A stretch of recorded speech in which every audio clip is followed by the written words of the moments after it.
Y hablamos de este tema del aumento de los cultivos ilícitos en el país, un tema que preocupa a todos los colombianos, con Diana Paola Valenzuela, abogada e investigadora de Indepaz, quien nos acompaña a esta hora aquí en el estudio. Diana Paola, bienvenida. Hola, buenas noches, muchas gracias por la invitación. Mire, quiero empezar por preguntarle por las declaraciones que hacía la canciller María Ángela Holguín hoy desde Viena, donde está participando en esta comisión de estupefacientes de la ONU, donde ella decía que eran muchas las causas de los aumentos de los cultivos ilícitos, pero también reconocía que sí tenía que ver ese punto sobre las drogas en los acuerdos de paz en los que se habló de la sustitución de cultivos ilícitos, que hizo que esto aumentara. ¿Esto no era previsible para el gobierno? ¿Que este punto iba a llevar a eso? ¿No se pudo plantear de una manera diferente? ¿Fue quizá el gobierno muy condescendiente en este punto de las drogas? Bueno, primero que todo decir que sí estoy de acuerdo con la canciller María Ángela en el sentido de que es frustrante ver los resultados a la luz de una política de 30, 40 años interviniendo el campo colombiano a nivel de los cultivos. Sin embargo, digamos, no es justo decir que esto tiene que ver o que esta subida en las hectáreas tendría que ver con, digamos, la suspensión de las fumigaciones o que se haya suspendido, digamos, una acción fuerte sobre el campo por parte, pues, del ejército o de las políticas de interdicción de reducción a la oferta.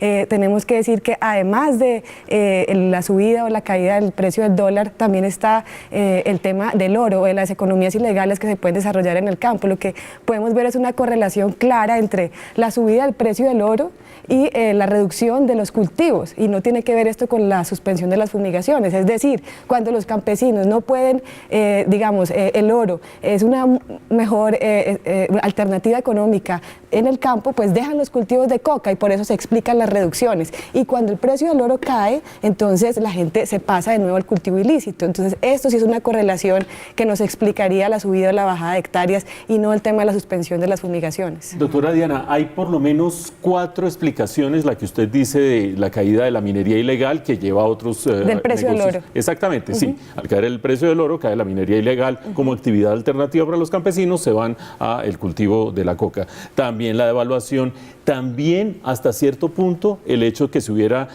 prohibido la fumigación con glifosato, pero también los acuerdos de paz con las FARC, en la medida en que hay una serie de elementos del acuerdo de paz que prometen infraestructura, créditos, elementos para que el campesino deje de cultivar y reciba beneficios del Estado, lo cual habría traído un incremento de esos cultivos por parte de distintos campesinos.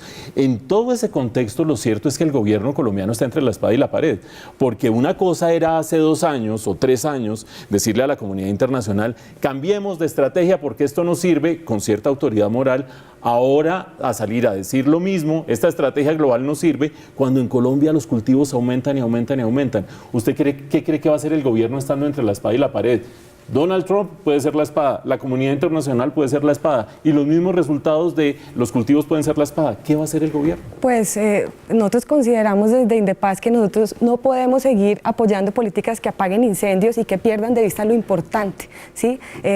Llevamos 30, 40 años repitiendo la misma fórmula de reducción de la oferta, de atacando a los cultivadores, que es el eslabón más débil de la cadena, recordémoslo todo, y dejando casi que incólume uno de los eslabones más fuertes, que no necesariamente es, digamos, el narcotráfico, digamos, la transformación ya en pasta básica, ya clorhidrato, sino los circuitos incluso financieros, el lavado de activos, ¿sí? Consideramos que ese es el eslabón que hay que atacar. Las cifras del Observatorio de Drogas del Ministerio de Justicia hablan de 7 billones de pesos en investigación de los últimos 5 años, y al lavado de activos entran anualmente 17 billones de pesos, es decir, que no se ha afectado ni siquiera el 5% de los dineros que ingresan por lavado de activos.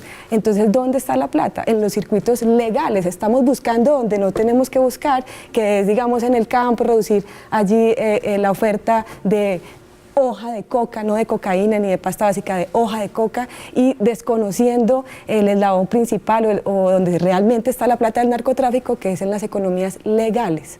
Donde ya está legalizada.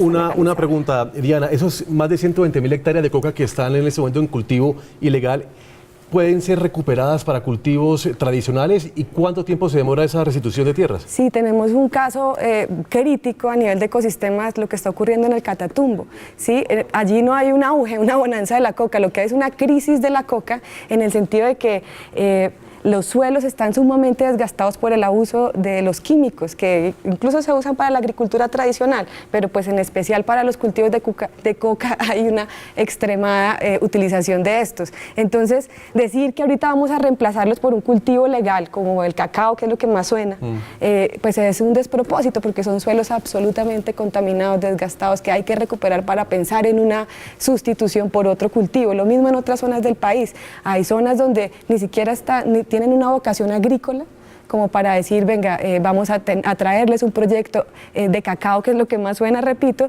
y también decir que no podemos seguir pensando en paquetes tecnológicos, sino que hay que atender las condiciones particulares del territorio y también las propuestas de los habitantes de los mismos. Pues bien, Diana Paola Valenzuela, abogada, investigadora de Indepaz, gracias por estar con nosotros y sobra decir que este es un tema sobre el que continuaremos muy atentos. Buenas noches. Bueno, a ustedes y nos veremos de nuevo en otra oportunidad. Claro que sí.